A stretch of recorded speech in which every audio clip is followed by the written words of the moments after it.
différence entre lâcher et relâcher. Lâcher, c'est comme prendre quelque chose et tu laisses tomber. Mais relâcher, c'est diminuer la pression sur la chose. Lâcher ta ceinture, c'est l'enlever. Relâcher la ceinture, c'est la desserrer. Amen. Alors le piège dans le relâchement, c'est qu'on pense qu'on n'a pas lâché alors qu'on ne tient plus comme avant. Amen. Tu vois, quand tu as lâché quelque chose, vraiment c'est lâché. Tu sais que j'ai plus la chose.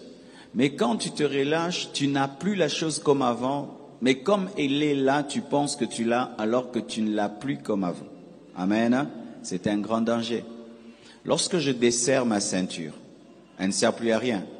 Elle est belle, mais elle ne garde plus mon pantalon. Alors son rôle, c'était cela. De la même manière, lorsque tu te relâches, tu as, mais sans avoir ce que tu devais avoir. Amen.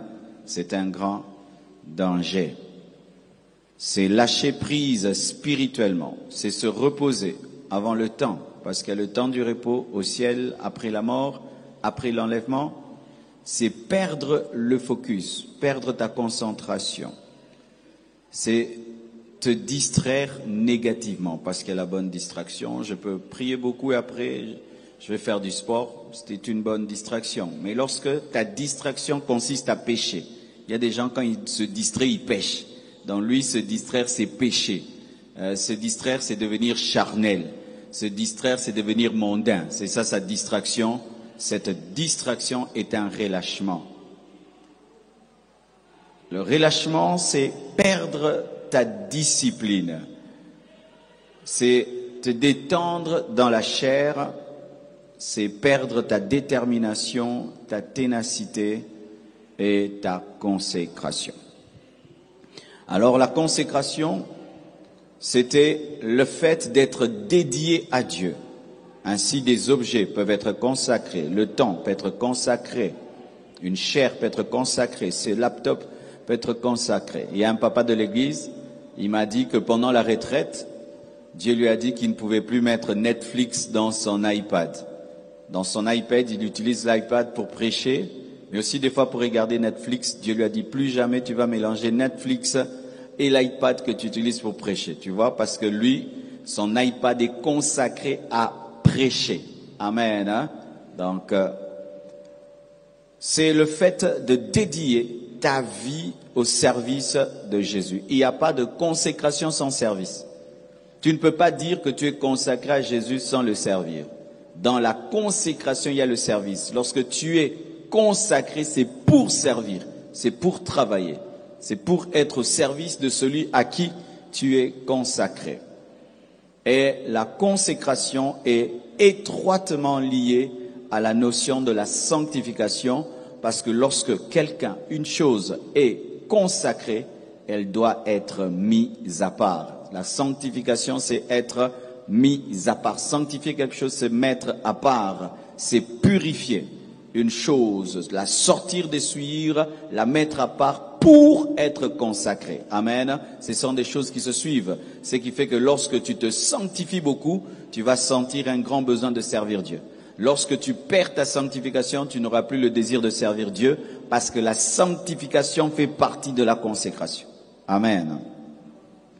Alors, souvent, après un jeûne, après une retraite, le diable attaque beaucoup les chrétiens parce qu'ils se relâchent.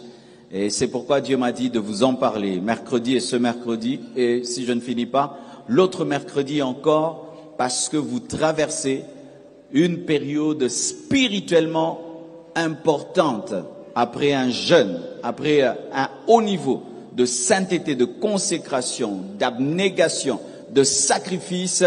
Le diable frappe souvent les chrétiens.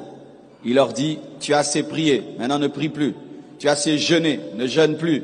Tu es allé trop à l'église, fais 1 mois, tu ne vas pas à l'église. Tu as trop lu la Bible, ne lis plus. Tu es trop plein de la parole. C'est lorsque Satan frappe et détruit les vies.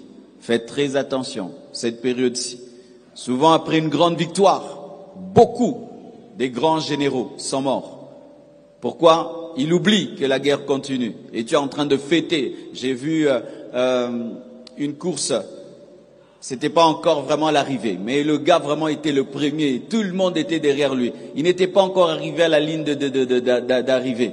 Il a commencé à lever les mains, il était content. Il a perdu seulement la concentration. Quelqu'un d'autre est passé et il a gagné. Et des fois, on peut tomber, on a rempli le stade, Tata Raphaël, tu es là. Hey, c'est comme si Satan, lui, s'est endormi, les démons vous ont oublié, et il y a eu l'enlèvement, et quand tu es en train de te réjouir là, et tu as oublié de te concentrer, boum, Satan t'attaque. Faites très, très attention.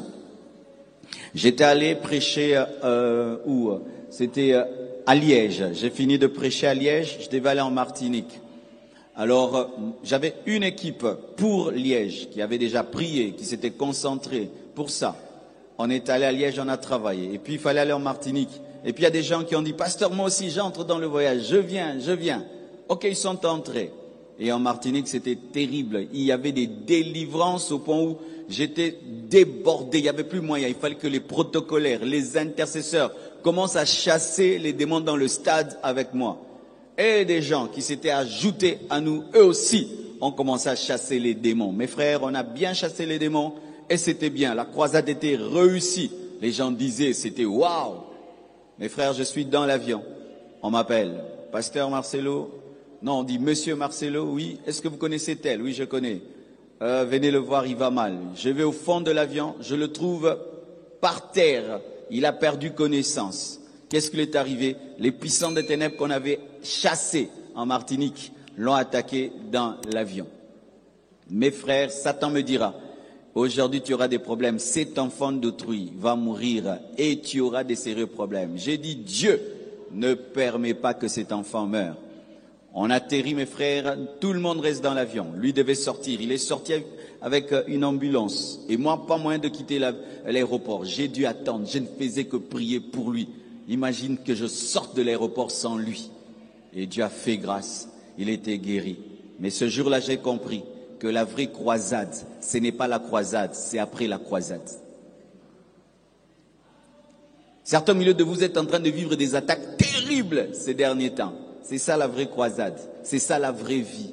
Parce que lorsque tu t'entraînes, le vrai combat n'est pas dans la salle d'entraînement. C'est dans le vrai ring. Et le vrai ring, c'est maintenant la vraie vie. Alléluia. Et comment? Tu peux être très concentré dans la salle d'entraînement et maintenant tu es sur le vrai ring, c'est quand tu baisses la garde. Parce que beaucoup de gens pensent que la vraie vie, c'était la retraite. Non, c'était la salle d'entraînement. Maintenant, c'est la vraie vie. Et ce serait bizarre que dans la salle d'entraînement, tu as tout bien fait et quand maintenant tu es sur le ring, tu oublies tout ce qu'on t'a appris, pourquoi tu as souffert autant. Amen.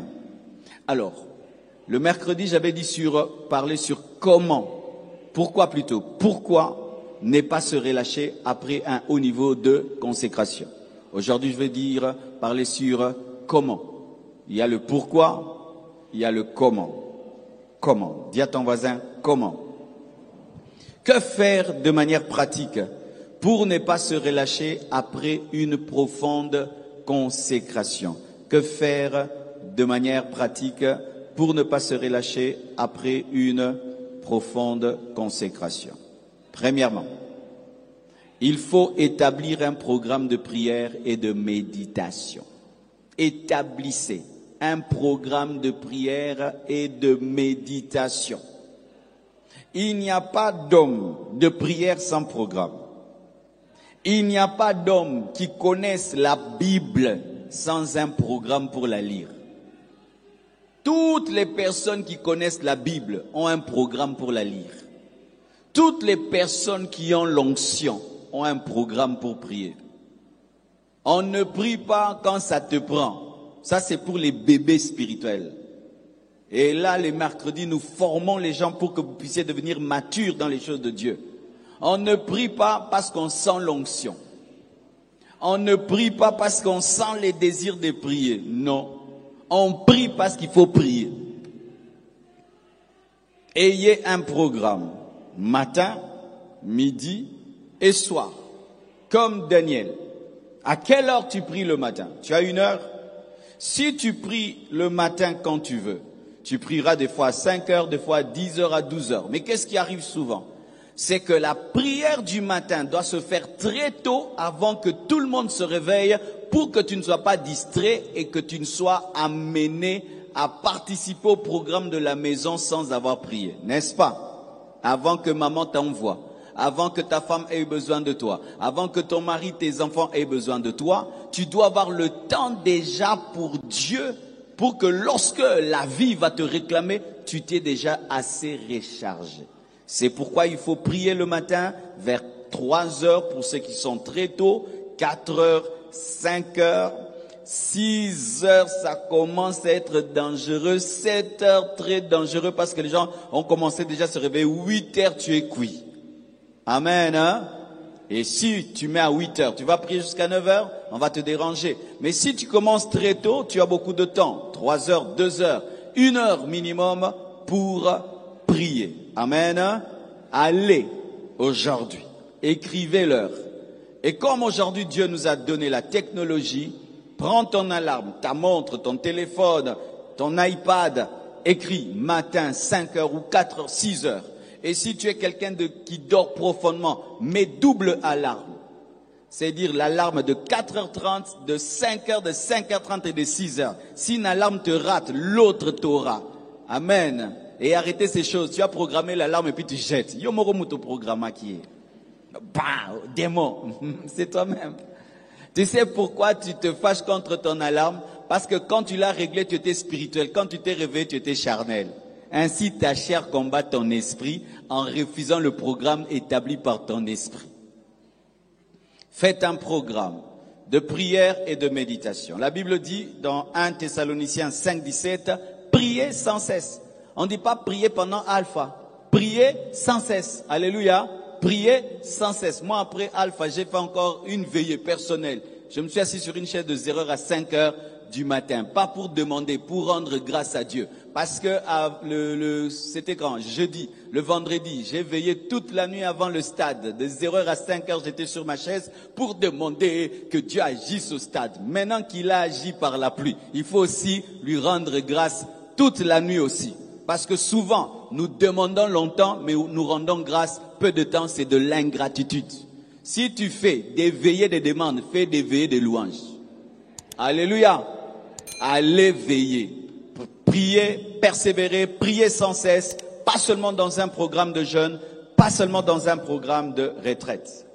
Et j'aime la vie de Daniel. Daniel 6, verset 10, la Bible dit, lorsque Daniel sut que le décret était écrit, il se retira dans sa maison, où les fenêtres de la chambre supérieure étaient ouvertes dans la direction de Jérusalem. Et 3 fois le jour, il se mettait à genoux. Il priait et louait son Dieu comme il le faisait auparavant. Le Daniel, ministre, avait le temps de prier 3 fois par jour. Maintenant, toi, tu n'es qu'un étudiant. Tu es un homme normal. Tu dis que tu n'as pas le temps. S'il y a quelqu'un qui ne devait pas avoir le temps, c'est Daniel. Mes frères, le temps se crée. Le temps se crée.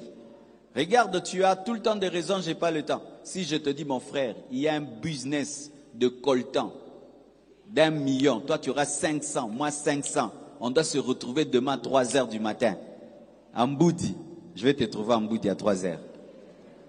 Tu trouveras, tu viendras en moto à pied. D'ailleurs, tu vas dormir en Mboudi. Comme ça, tu n'es pas dans les embouteillages. Vrai ou faux?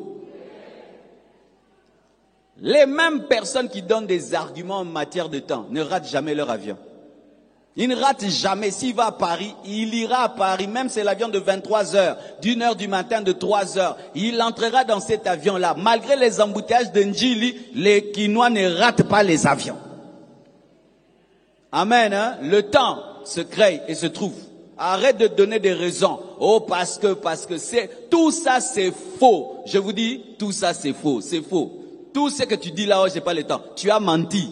Parce que tu trouves le temps pour toutes les choses que tu aimes. Vrai ou faux? Les gens ont trouvé le temps. Même un match de 2 heures du matin, il va le voir, n'est-ce pas? Pourquoi tu ne rates pas les matchs de 2 heures du matin? Tu ne rates pas les fêtes de 3 heures du matin. Mais quand tu fixes à Dieu un programme, tu as tous les arguments.